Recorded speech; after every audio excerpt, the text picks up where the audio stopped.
Москвадан Казакстанга 5 пересадка үйүңүздөрдөн барып алып кетебиз. Кирди чыкты кылабыз жана жолдо документтериңиздерге да жардам беребиз. Машинабыз таза жана ыңгайлуу. Сиздерди жолдо чарчатпай, аман эсен алып барып келет. Сиздердин кызматыңыздарда өз иши мыкты билген тажрыйбалуу Эрнис. Андыктан төмөнкү номерлерге чалыңыздар, жазыңыздар. 89 296 544 564 89 250 17 16 16.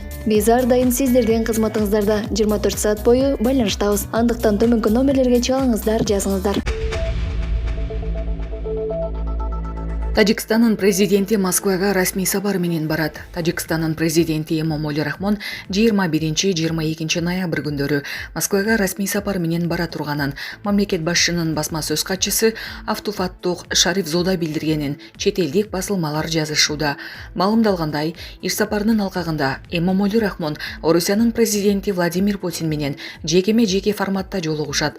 Ошондой эле эки өлкөнүн делегацияларынын кеңейтилген жолугушуусу болот. Сүйлөшүүлөрдүн жыйынтыгында документтер пакетине кол коюу пландалууда. Кайсыл документтерге кол коюулары маалыматта айтылган эмес. Тажикстандын президенти Москвадан кийин Минскке барып, 23 ноябрда өтө турган Жамааттык коопсуздук келишим уюмунун саммитине катышат. Уюмга мүчө мамлекет башчыларынын катышуусунда өтүүчү саммитте эл аралык жана аймактык коопсуздуктун актуалдуу көйгөйлөрү талкууланып, алдыдагы милдеттер белгиленет. Президенттер ошондой эле жамааттык коопсуздуктун кызыкчылыктарын камсыздоого багытталган бир катар документтерди кабыл алышат.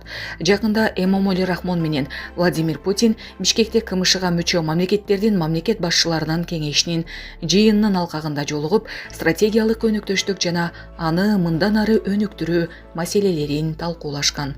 Булак Суперкежи. Тосмодон өтүүгө үлгүргөн соттолгон адам абактан качууга аракет кылды. Жазаларды аткаруу кызматынын түзөтүү абагында соттолуучу качууга аракет кылды. Бул тууралуу жаза аткаруу кызматынан билдиришти. Маалыматка караганда соттолгон адам качып кетүү максатында мекеменин эскертүүчү жана маскировка тосмосунан өтүүгө үлгүргөн. Ал жактын кайтаруу жана конвой менен алып жүрүү департаментинин аскер кызматчысынын бир нече эскертүүчү огунан кийин кармалган.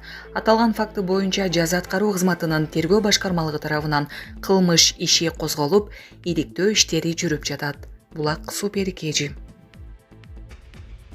Президенттин борту Токионун аэропортуна конду. Президент Садыр Жапаров расмий сапар менен Токиого барды. Бул тууралуу мамлекет башчынын маалымат кызматынан билдиришти. Маалымдалгандай, өлкө башчынын борту Ханеда эл аралык аэропортуна конду.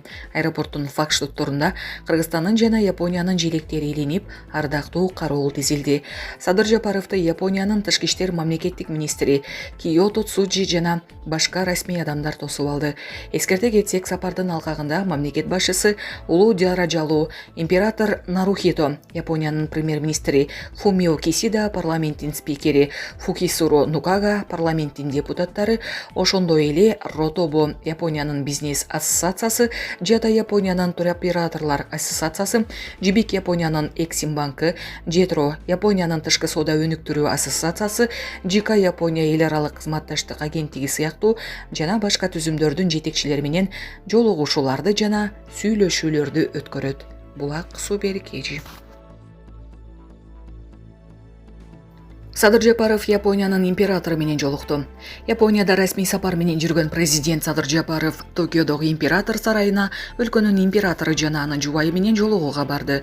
Бул тууралуу президенттин маалымат кызматы билдирди. Сарайдын алдында Садыр Жапаров менен анын жубайы Айгүл Жапарованы император Нарухито жана императрица Масако тосуп алды. Учурашуудан кийин президент Садыр Жапаров Айгүл Жапарова Япониянын императору жана императрицасы менен бирге сүйлөшүүлөр залына өтүштү.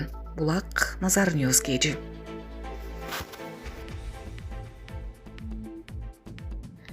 300 миллион сомдук алтынды алып чыгып кеткиси келгендер. Кыргызстанда 300 миллион сомдук бага тети алтынды чыгарып кетүү аракетине бөгөт коюлду. Атайын кызмат Манасаба майдан аркылуу 52 килограмм чукул алтынды аткезчилик жол менен ташып бара жаткан башка мамлекеттин жараны кармалганын билдирди. Шектүүнү Туркиянын жараны болушу мүмкүн дегендер да бар. Бийлик азырынча аткезчиликтен кармалган олчойгон алтындын чоо жайын ачыктай элек. УКМК тараткан сүрөттөгү куймаларда Россия деген жазуу бар. Демек демек алтын Орусиядан келген болушу мүмкүн деп божомолдосо болот.